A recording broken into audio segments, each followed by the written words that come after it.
এবং তিনি যেটি বলেছেন, যদি আল্লাহর রহমত হয় এই দেশ এবং দেশের মানুষের পক্ষে থেকে তিনি সবকিছু করতে চান যা দেশের মানুষের পক্ষে থাকবে, দেশের মানুষের জন্য যেটি কল্যাণকর হবে সেটি তিনি করতে চান। এবং আপনি জানেন যে দেশনেত্রী তারা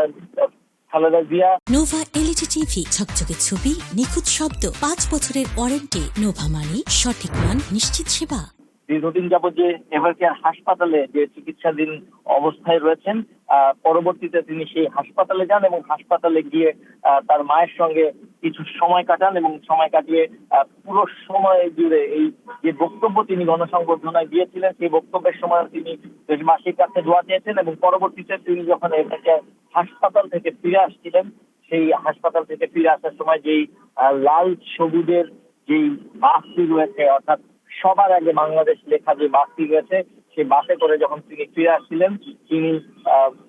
রাস্তার দুদিকে বা দুধারে থাকা যে মানুষগুলো তাকে সংবর্ধনা বা শুভেচ্ছা জানাচ্ছিলেন, হাত মেরে যারা শুভেচ্ছা জানাচ্ছিলেন, সেই মানুষগুলোকে তিনি যেমন শুভেচ্ছা জানাচ্ছিলেন, পাশাপাশি তিনি কিন্তু দুহাত তুলে তার মায়ের জন্য দোয়া ও প্রার্থনা করছিলেন এবং তার জন্য, তার দলের জন্য দোয়া প্রার্থনা করছিলেন। এবং পরবর্তীতে রাতে পুরো পরিবার সহ এভারকেয়ার হাসপাতাল থেকে তিনি রাত 8:30 নাগাদ তিনি এই বাসায় প্রবেশ করেন এবং বাসায় ঢুকে পরবর্তীতে সেখানে অবস্থান করেন। এবং আজকে তার জুম্মার নামাজ আদায় করার কথা ছিল, কিন্তু আপনারা জানেন আজকে শুক্রবার জুম্মার নামাজ পড়ার কথা, কিন্তু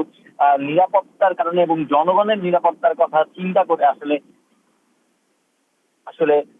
তিনি জুম্মার নামাজে অংশ নেননি। আমরা দেখতে পাচ্ছি যে যারা বিএনপির রাজনীতির সঙ্গে জড়িত বা বিএনপিকে যারা ভালোবাসেন, তাদের অনেকেই নানাভাবে নিজেকে সাজিয়েছেন। অনেকে ধানের শীষের কাপড় বানিয়েছেন বা ধানের শীষ দিয়ে পোশাক তৈরি করেছেন। অনেকেই আমরা দেখতে পাচ্ছি বাংলাদেশের পতাকা হাতে নিয়ে, ধানের শীষ হাতে নিয়ে তারপর তারা আসলে এখান থেকে যাচ্ছেন এবং রাস্তার দুধারে তিনি যে যাচ্ছেন, অর্থাৎ তার পিতা শহীদ রাষ্ট্রপতি জিয়াউর রহমানের যে সমাধিস্থল, অর্থাৎ জিয়া উদ্যানে তার যে সমাধি রয়েছে, সেখানে যে তিনি যাচ্ছেন, তার দুপাশে অসংখ্য মানুষ আমরা দেখতে পাচ্ছি। এবং এই মানুষগুলো গতকালও আপনারা জানেন যে এয়ারপোর্ট থেকে তিনি যখন 300 ফিটের পুরো রাস্তায় গেছেন, রাস্তার দুধারে লাখো লাখো মানুষ তাকে আসলে সংবর্ধনা জানিয়েছেন, শুভেচ্ছা জানিয়েছেন। স্লোগান, বিখ্যাত উক্তি ছিল সেই আই হ্যাভ আ ড্রিম, সেই উক্তিকে ধারণ করে তিনি এই কথাটি বলেছেন যে তার মতো করে তার যেমন তার জনগণকে নিয়ে এক ধরনের পরিকল্পনা ছিল, সেই পরিকল্পনার অংশ হিসেবে বাংলাদেশের জনগণকে নিয়ে বিএনপির ভারপ্রাপ্ত চেয়ারম্যান, ভবিষ্যৎ বিএনপির কান্ডারি তারেক রহমানের যে পরিকল্পনা এবং বাংলাদেশের জনগণকে নিয়ে তার যে পরিকল্পনা, সেই পরিকল্পনার বিষয়টি তিনি বলেছেন। এবং এ কারণেই তিনি বলেছেন I have a plan, we have a plan for the people of my country, for the country, অর্থাৎ দেশের জন্য, দেশের মানুষের জন্য আমার পরিকল্পনা রয়েছে। এবং সেই পরিকল্পনা বাস্তবায়নে তিনি সবার সাহায্য চেয়েছেন, সারা দেশের মানুষের সাহায্য চেয়েছেন, যারা যে ওই সমাবেশ স্থলে ছিলেন তাদের সাহায্য চেয়েছেন, পাশাপাশি গণমাধ্যমের মাধ্যমে যারা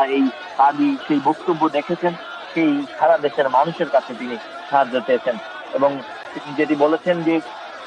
তিনি এমন একটি বাংলাদেশ তৈরি করতে চান যে বাংলাদেশ হবে নিরাপদ, যে বাংলাদেশে কোনো ধরনের অস্ত্রের ঝনঝনানি থাকবে না, যে বাংলাদেশে আসলে কোনো মা এমন কোনো শঙ্কা থাকবেন না যে তার সন্তান ঘরের বাইরে বের হয়েছে এবং ঘরের নিরাপদে ফিরে আসতে পারবে না। এমন একটি নিশ্চিত নিরাপদ বাংলাদেশ তিনি উপহার দিতে চান এবং তার অংশ হিসেবে তিনি বলেছেন যে কোনো মূল্যে এটি তিনি করতে চান এবং যে কোনো মূল্যে এটি তিনি বাস্তবায়ন করবেন। এবং সেই বাস্তবায়নের লক্ষ্যে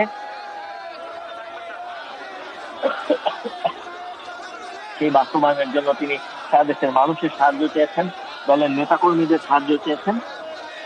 এবং তিনি যেটি বলেছেন যে এই বাস্তবায়ন করতে হলে সারা দেশের মানুষকে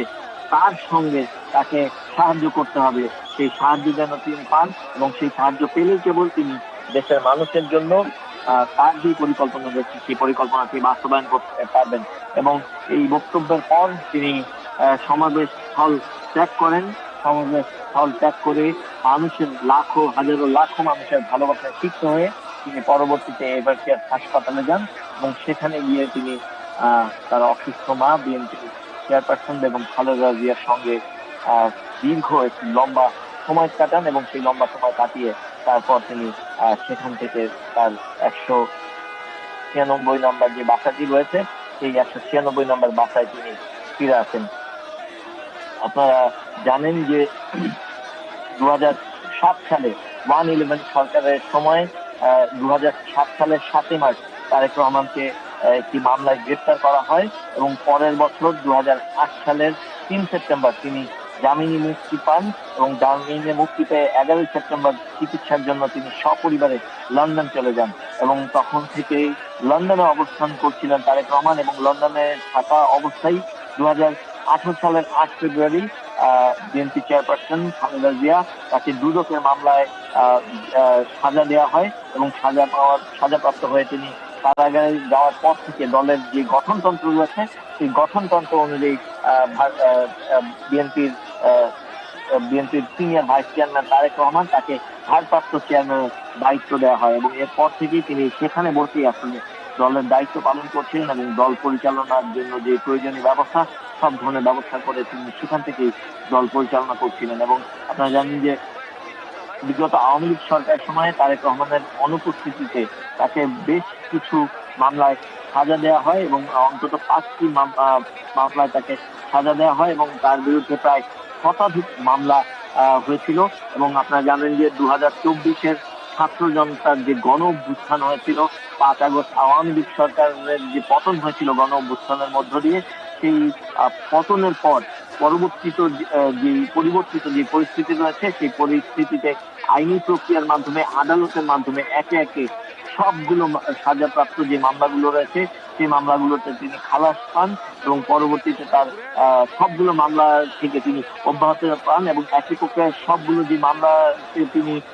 সাজা পেয়েছিলেন সেগুলো যেমন খালাস হয়, অন্যান্য যে মামলাগুলো রয়েছে সেগুলো থেকেও তিনি মুক্তি পান এবং বর্তমানে তার বিরুদ্ধে আর কোনো মামলা নেই।